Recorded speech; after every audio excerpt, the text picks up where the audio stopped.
आप देख रहे हैं गैलेक्सी चैनल और मैं डॉक्टर अमोल चंद्रा, फेफड़ों और छाती के रोगों का विशेषज्ञ आज आपके समक्ष प्रस्तुत हुआ हूं अपना कार्यक्रम आपके डॉक्टर की सलाह लेकर। आज हम अपनी चर्चा को एक बहुत ही फेफड़ों से संबंधित एक बहुत ही मुख्य रोग जिसे हम निमोनिया या फेफड़ों के संक्रमण के नाम से जानते हैं, अपनी चर्चा इस टॉपिक पर केंद्रित रखेंगे। निमोनिया, जैसा कि हम जानते हैं, फेफड़ों का संक्रमण है। यह संक्रमण कई तरीके से हमारे फेफड़ों को प्रभावित कर सकता है। अगर हम बात करें तो हमारे फेफड़ों में एल्वियोलर सैक्स, पल्मोनरी पैरेन्काइमा जैसी चीज़ें होती हैं और जिन्हें ये निमोनिया बहुत ही बुरी तरीके से प्रभावित करता है।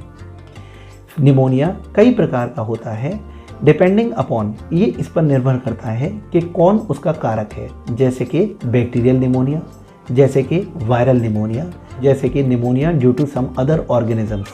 ये एक बहुत बड़ी श्रृंखला है जिसमें अलग अलग कीटाणु हमारे फेफड़ों को अलग अलग तरीके से प्रभावित करते हैं।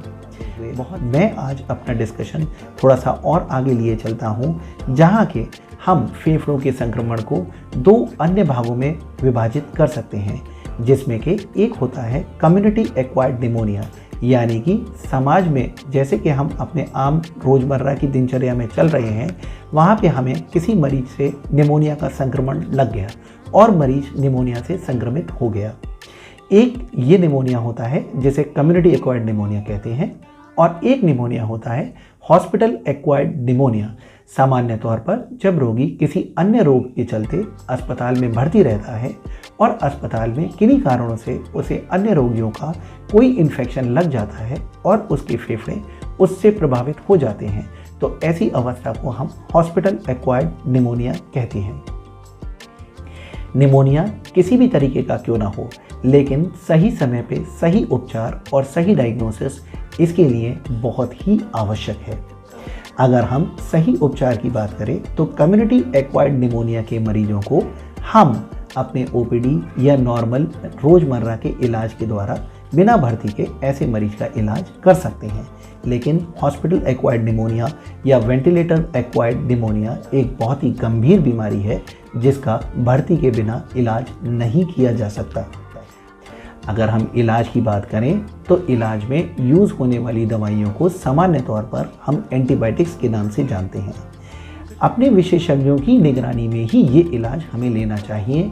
हमें कभी भी किसी केमिस्ट पे, मेडिकल स्टोर पे जाके अपने हिसाब से इस तरीके के रोगों का इलाज नहीं करना चाहिए।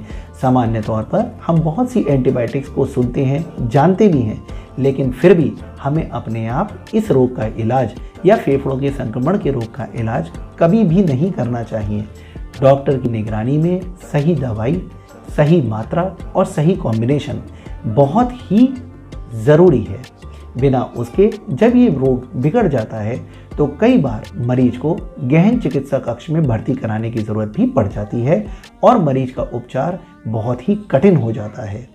इसलिए मेरे अपने व्यूअर से ये अपील है कि अगर कभी उन्हें ये महसूस होता है कि उन्हें फेफड़ों का संक्रमण है जिसमें उनको सांस लेने में तकलीफ, खांसी, बुखार जैसे लक्षण आ सकते हैं, तो वो तुरंत अपने नज़दीकी विशेषज्ञ को परामर्श लें और उसके परामर्श के हिसाब से अगर वो कुछ ज़रूरी जांचें बताते हैं तो जांच कराएं व उनकी गाइडेंस में, उनके संरक्षण में अपना इलाज कराएं, जिससे कि समस्या अपना गंभीर रूप ना ले सके और हमें इसके दुष्परिणाम से बचा जा सके।